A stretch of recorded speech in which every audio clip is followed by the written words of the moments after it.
indeterminable days. When daylight broke, I rose from my makeshift bed and took off running again. Still, no matter how far I ran, I could not escape what I had become.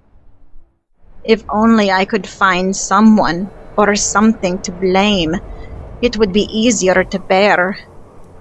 But there was no one to blame except myself.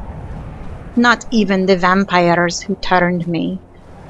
It was my weakness. I had given in, first to them, and then to all the feelings of hatred and malice that came on the wake of the turning. All I wanted now was to rid myself of the demons that were torturing me with these memories.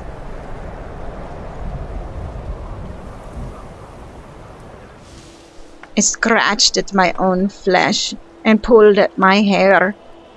I pounded my fists into the ground until they were bloodied and bruised. I shaved my head, eager to be rid of those hideous red locks. I ripped off all my armor and my jewelry and threw them to the ground. I tossed weapons that I remembered using to murder innocent people into the dirt and screamed in rage and guilt as I kicked earth and stones to cover them. I disposed of anything that reminded me of the terrible things I had done. Anything I had used to do those terrible things. I left them where they fell, and I ran. I ran as far and as long and as fast as I could, trying still to outrun the memories, even though I knew I would never be able to escape them. When I wasn't running, I was crying, sometimes sobbing until I retched. I cried until exhaustion overtook me, and then I'd fall into a deep, dark sleep for hours on end. I could not make myself care about much of anything. And why should I? I was nothing but a monster, an evil plague upon the land. In my saner moments, I managed to make campfires so I didn't freeze to death, but I didn't really care about living. Days passed, I don't know how many. Days of darkness and despair. The utter hopelessness felt like a black pit from which I would never return. I contemplated ending my life, but I was too much of a coward. So I ran, and I sobbed, and I slept. My body began to waste away, and my strength began to fail.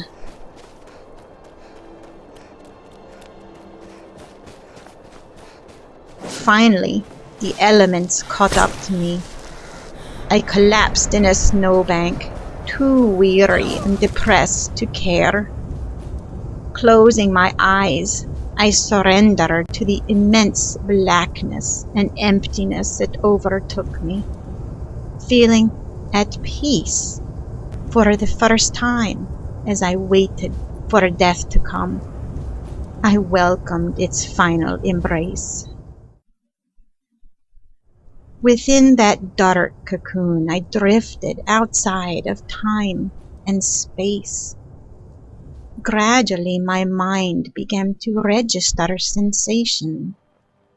First came sound, voices, one old and one young, the crackling of a fire, the bubbling of a soup pot, the scraping of a whetstone. Next came smells, bread and spices, the smells of warmth and hearth and home. Taste followed, my tongue coming alive with bursts of delicious flavor as someone fed me small pieces of bread dipped into the savory soup. And then, exhausted from that simple experience, sleep again. This time, true sleep, not oblivious unconsciousness. Thankfully, a dreamless sleep, disrupted only by vague impressions of someone tending me, washing my wounds, rubbing them with salve and covering them with dressing. I was too weary to move, unable to lift my eyes to see my benefactor. As time passed, my strength began to return. Someone kept me warm, dry, and fed. Calloused but gentle hands tended me, and at long last I was able to open my eyes. I saw an old man and a young boy sitting at a table in a small cabin.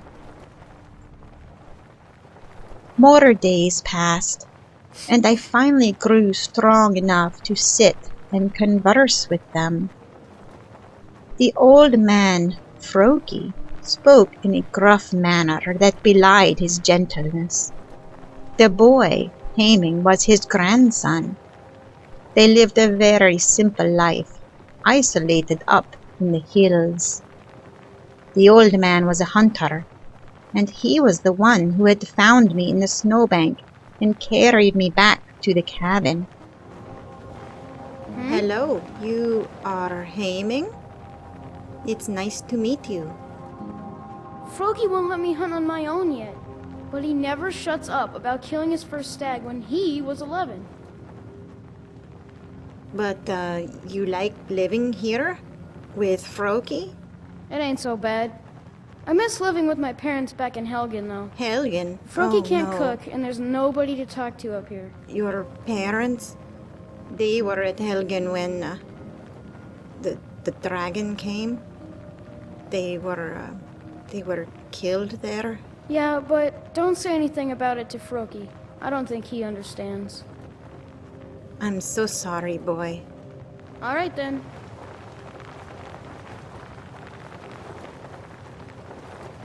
Hi there. Froki? Just what we need. City folk barging in. Probably looking for an offering to their precious divines. He was a vehement believer in the old gods, and he talked often about Shore and Kine. Oh, do you have something against the divines? They're stolen idols. Imposter gods, sold by silver tongues. No thank you. Froki will not forget Kine, or her sacred trials. Kine? Tell me about Kine. Those sycophants in the temple would call her Kinnereth. Just a pale shadow of the truth, like all the temple divines. Kine, blessed warrior wife, Shore's widow, sacred to any true Nord hunter. She's the mother of men and beasts, and her veil is the storm. Oh, I see. His words and his kindness stirred a feeling of hope within me, something I never thought to feel again. Grandson. He's a strong lad. His parents were at Helgen when... well, you know. I am sorry. But it must be nice to have him here, eh? Well, can't say I was a great father the first time around. Now that he's here, it's like a second chance. He's a good lad. A second chance? Froki, do you believe second chances are possible? I mean, for everyone? Yes? Time and rest had lessened the intensity of despair I felt about my Someday, past I'm gonna kill a deeds, dragon all by myself. but I still did not believe that Until next redemption time. could ever be mine. Need How something? could one ever atone for such All right. acts? Yes?